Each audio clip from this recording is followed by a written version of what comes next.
everyone, welcome to Foxon Media Digital. My name's Amy and today I'm joined by Tracey Davidson, who's Deputy CEO of Handelsbanken. So welcome Tracey, it's great to have you on the channel. Nice to speak to you, Amy. Okay, well just to get started, obviously you're here joining us regarding our wealth series. So before we dive into a few of the key topics on what's happening in the industry this year, would you mind just giving us an introduction to yourself, a bit about your career and what your focus is at Handelsbanken? Certainly, Amy. So yes, as you say, Tracey Davidson, I'm the Deputy CEO at the bank, the Handelsbanken PLC, but I'm also chair of our Handelsbanken Wealth and Asset Management Limited, which means that I get an opportunity to work right across the bank operations in the UK, which I think is quite a privilege. I've always worked in banking for my career, and I've worked either in retail banking or in wealth and private banking. And I had the fortune to spend 7 years working as CEO of the wealth and asset management company. So I got very close there before becoming before becoming chair. Sorry. I think the focus for this year, actually, I'm sure a lot of people would say, it's reacting to external events. We have a very active and engaging world out there at the moment, giving us challenges around um, inflation, market pressures, even war on our own continent. So a lot of our focus is making sure we take care of our customers and also grow and fulfill our potential here in the UK, which is an exciting market. That's great, and I'm sure there's so much going on right now. As you say, there's a lot of turbulence in the world. So how have those external factors affected your clients, and what kind of new demands are you seeing from your customers? I think the way in which it's affected our customers now is very similar to the beginning of the pandemic, which is about engagement for communication's sake, giving advice and information to our clients about what is actually going on and what does it mean for them. There is a fear sometimes with clients about inaction when things are going on, a worry that if they don't take action, that could be harmful to them, or likewise a fear of action. Is it the right time to do something? What's going on? What does this mean for my future? So we've spent a lot of time, which is actually part of our design, is being that trusted advisor to our customers. We're giving them information, helping them with economy reviews. Just recently we've published our latest insight, our outlook into the markets and how we see things are going. So engaging and talking to customers is really important. What's changing around about now is that I'm seeing a profile that customers' caution is starting to ebb. Now that some of the projections that people thought were going to happen in the world are starting to transpire. So it's very small, I know, but that inflationary number is coming off the top point. We're seeing markets calming down after we had that volatility with our mini budget, as we like to call it. And some of these things are happening, which is calming people, and that's giving them an opportunity to think again about either relaxing with their discretionary situations or indeed getting back into markets, making some investments, making some life choices and decisions. New questions, of course, is about the cost of living impact. Does my pension pot still provide me with what I thought it was going to do? Can I still afford to put money away? What does it mean for my mortgage and things like that? Are the next iterations of those? So it's as always in this world, wealth management. It's about communication and talking to people. Absolutely, that's really positive news as well, as you say, that we're coming out of that slowly, even if it's not quite there yet. Um, Absolutely. so how else has inflation impacted the business customers as well as the industry, beyond just the client sentiment and how they're feeling about their finances? Well, I think from businesses that they look at that for twofold. One of which is simply the business as usual, the cost of doing business, what impacts that making, and depending on your sector, you're affected to a lesser or greater extent. So some are feeling real first-hand, quite painful impacts on the cost of the supplies, whether they're in retail, whether in hospitality in particular, what's happening there, and projecting forward with that kind of pressure on their bottom line is really very difficult. But then there are others who are in an acquisitive phase. Maybe they are in the property market and have a war chest, have maybe been sitting on a war chest since the COVID pandemic, maybe not actually getting out there and investing aggressively like they had done before. So I think the former where people are feeling real financial impact on the bottom line of inflation. They are still going through that process, albeit I think the sentiment is starting to move, as I've seen. And certainly latterly, the latter point talking about investment, that is definitely starting to change as we're hearing of people wishing to get into the market, looking for opportunities to strike forward into a growth mode, which of course is core to our economy growth in the UK.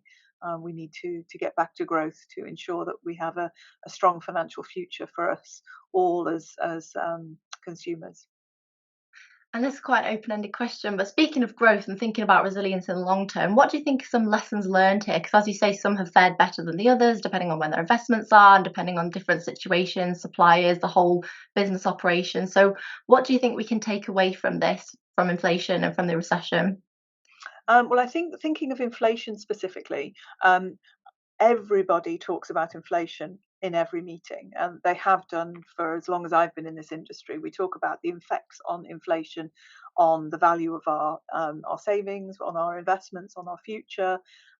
Thinking about budgeting, we're always talking about inflation, but I think at least for the last 10 years, people kind of have not realized it has teeth because we've been in a very, very benign environment where inflation has been under control, where interest rates have been very low, and we haven't really seen the effects of what it can do.